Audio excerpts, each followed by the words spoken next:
সম্মানিত শিক্ষক, আমন্ত্রণ জানাচ্ছি গুগল ক্লাসরুমে শুধু টাইটেল দিয়ে বিভিন্ন অ্যাসাইনমেন্ট প্রদান বিষয়ক টিউটোরিয়ালে। এই টিউটোরিয়ালটি অনুসরণ করলে আমরা গুগল ক্লাসরুমে বিভিন্ন অ্যাসাইনমেন্ট প্রদান করতে পারব। সম্মানিত শিক্ষক, কোনো কাজ শুধুমাত্র টাইটেল দিয়েও অ্যাসাইন করতে পারেন। এক্ষেত্রে শিক্ষার্থীরা তাদের মতো করে কোনো ফাইল বা ডকুমেন্ট অ্যাটাচ করে সাবমিট করতে পারে। সম্মানিত শিক্ষক, শুধু টাইটেল দিয়ে অ্যাসাইনমেন্ট প্রদানের একটি উদাহরণ দেখে নিন। ট্যাব সেকশন থেকে ক্লাস ওয়ার্ক ট্যাবটিতে ক্লিক করি। ক্রিয়েট বাটনে ক্লিক করে অ্যাসাইনমেন্টের উপর ক্লিক করি। টাইটেলে লিখি উদ্ভিদ কোষের চিহ্নিত চিত্র অঙ্কন করো।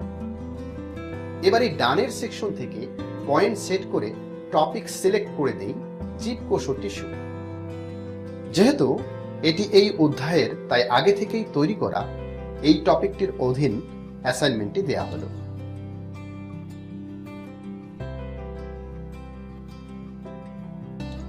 এবার অ্যাসাইন বাটনে ক্লিক করি। আসুন প্রক্রিয়াটি আবার দেখি এবং ফ্লোচার্টটি অনুসরণ করি।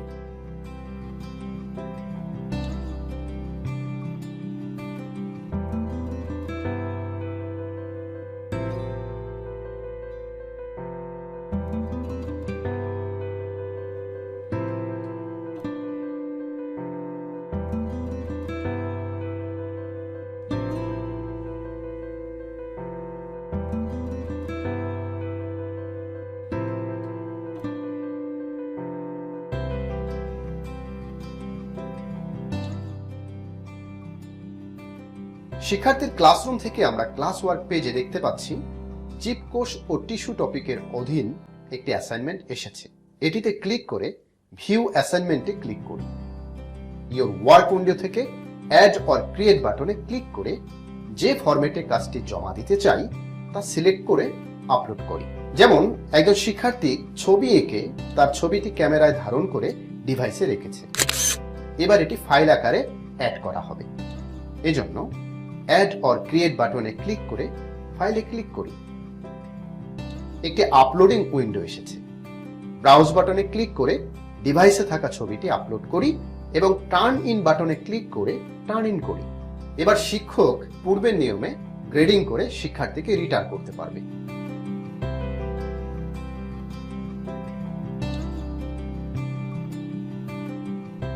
আসুন প্রক্রিয়াটি আবার দেখি এবং ফ্লোচার্টটি অনুসরণ করি।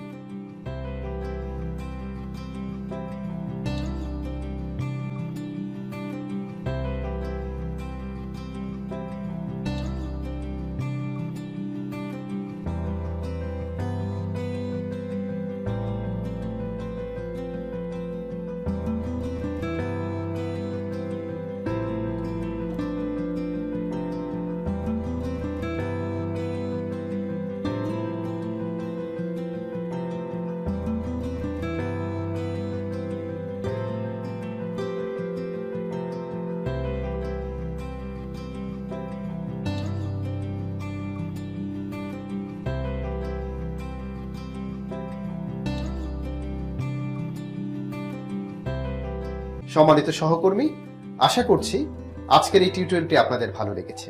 পরবর্তীতে আমরা গুগল ক্লাসরুমের আরো কিছু ব্যবহার নিয়ে আলোচনা করব। দেখার আমন্ত্রণ রইল। এতক্ষণ সাথে থাকার জন্য ধন্যবাদ।